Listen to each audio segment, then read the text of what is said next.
Hi everyone, welcome to my channel Sunita's recipes. ఈరోజు నాటుకోడి పులుసు చేయబోతున్నానండి. ఇది చాలా టేస్టీగా ఉంటుంది. పెసరగారులైనా, బగారా రైస్ అయినా, చపాతీ అయినా, మామూలు రైస్ అయినా చాలా బాగుంటుందండి. ఇక్కడ నేను 1 kg నాటుకోడి తీసుకున్నానండి. ఇది మొత్తం వాళ్ళు క్లీన్ చేసి ఇస్తారండి మంచిగా. కాకపోతే మళ్ళీ 2 times వాష్ చేసుకోవాలి. వాష్ చేశాక తర్వాత దీనికి కొంచెం నిమ్మకాయ రసం పట్టిస్తున్నానండి. ఎందుకంటే ఇది నాటుకోడి కాబట్టి స్కిన్తో ఉంటుంది, కొంచెం నీచు వాసన ఉంటుంది కాబట్టి ఇలా నిమ్మకాయ రసం పట్టించేసి ఒక 5 to 10 minutes అలానే ఉంచేసేసేయాలి. తర్వాత కొంచెం వాటర్ రిలీజ్ అవుతుంది. ఆ వాటర్ అంతా వంపేసేసుకొని ఈ చికెన్ మొత్తం పక్కన పెట్టుకోవాలండి. ఇట్లా పెట్టుకొని ఇప్పుడు దీనికి అల్లం వెల్లుల్లి పేస్టు, ఉప్పు, కారం అన్నీ వేసేసి మ్యారినేట్ చేసి పెట్టుకోవాలి. ఇక్కడ నేను ఒక 2 teaspoons వరకు అల్లం వెల్లుల్లి పేస్ట్ యాడ్ చేసుకున్నాను, 2 లేదా 3.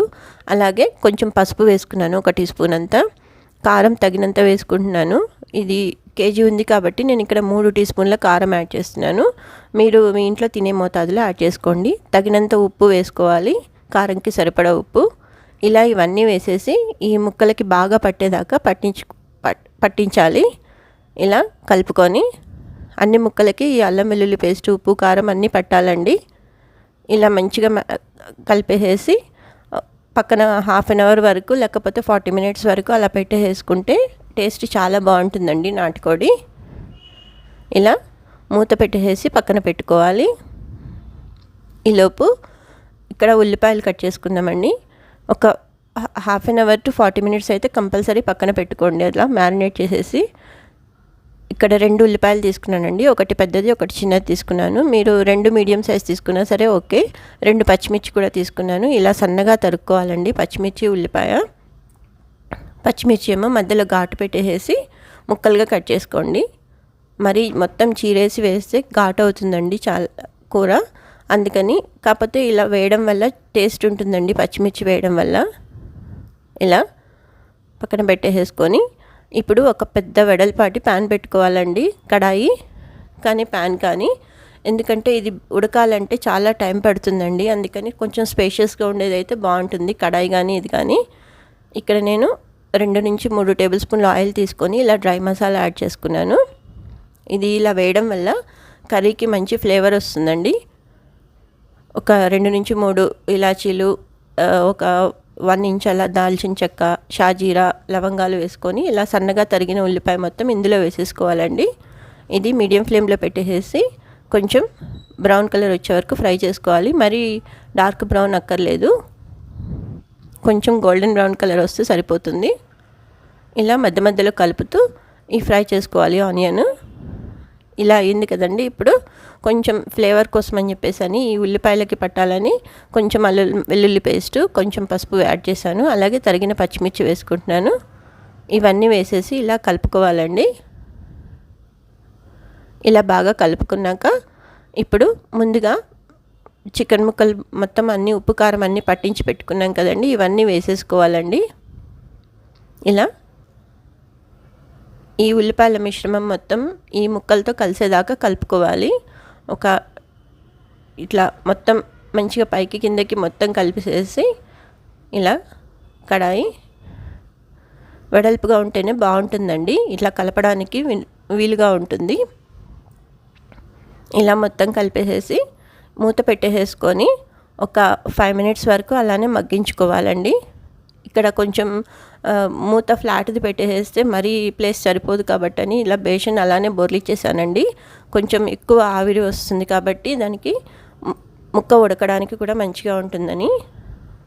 ఇలా ఒక 5 minutes అలా అయ్యాక మూత తీసి చూస్తే ఇలా మొత్తం మంచిగా చికెన్ కొంచెం కుక్ అయ్యిందండి. అందులోంచి వాటర్ కూడా రిలీజ్ అయ్యిందండి. ఈ వాటర్ మొత్తం పోయేదాకా కుక్ చేసుకోవాలండి. ఈ వాటర్ ఉండగానే మనము ఎక్స్ట్రా తర్వాత వాటర్ గ్రేవీ కోసం యాడ్ చేస్తే నీచు వాసన ఎక్కువ అవుతుంది, అందుకని ఈ వాటర్ కంప్లీట్గా ఎవాపరేట్ అయిపోయాకనే మనం పైనుంచి వాటర్ యాడ్ చేసుకోవాలి. ఇప్పుడు ఇలా పైనుంచి ముక్కలు మునిగేదాకా వాటర్ యాడ్ చేస్తున్నానండి. ఈ స్టెప్ చాలా ఇంపార్టెంట్ అండి నాటుకోడి గ్రేవీ కర్రీలో. ఇలా ఈ టైంలో వాటర్ యాడ్ చేయడం వల్ల గ్రేవీ కూడా మంచిగా చిక్కగా వస్తుంది, టేస్టీగా ఉంటుంది, అలాగే వాసన కూడా ఉండదండి. ఇలా ముక్కలన్నీ మునిగే వరకు పోసేసుకొని మళ్ళీ హైలో పెట్టేసుకోవాలండి. ఇప్పుడు వాటర్ ఎక్కువగా ఉన్నాయి కాబట్టి హైలో పెట్టేసి ఒక 15 to 20 minutes వరకు కుక్ చేసుకోవాలండి. మధ్య మధ్యలో కలుపుతూ ఉండాలండి, చూసుకోండి. తర్వాత మూత తీసి చూస్తే మంచిగా కుక్ అవుతుందండి. ఇలా ఇది ఇంతసేపు ప్రాసెస్ ఎందుకు, కుక్కర్లో వేసుకోవచ్చు కదా అనుకుంటారు కదండి. కుక్కర్లో వేస్తే ఈ ముక్కలన్నీ విడిపోయి టేస్ట్ ఉండదండి. కర్రీ మొత్తం ఇట్లా అయిపోతుంది. అందుకని కడాయిలో చేసుకుంటేనే టేస్ట్ బాగుంటుందండి. ఇప్పుడు ఇది కొంచెం గ్రేవీ దగ్గరికి అయ్యేదాకా ఒక 5 మినిట్స్ అలానే ఉడికించుకోవాలి. తర్వాత ఇందులో కొబ్బరి పొడి యాడ్ చేస్తున్నాను. ఇక్కడ 3 నుంచి 4 టేబుల్ స్పూన్ల కొబ్బరి పౌడర్, అలాగే 2 నుంచి 2.5 టీ స్పూన్ల వరకు ధనియాల పౌడర్ యాడ్ చేస్తున్నాను. ఇలా ఈ 2 వేసేసి బాగా కలుపుకోవాలండి.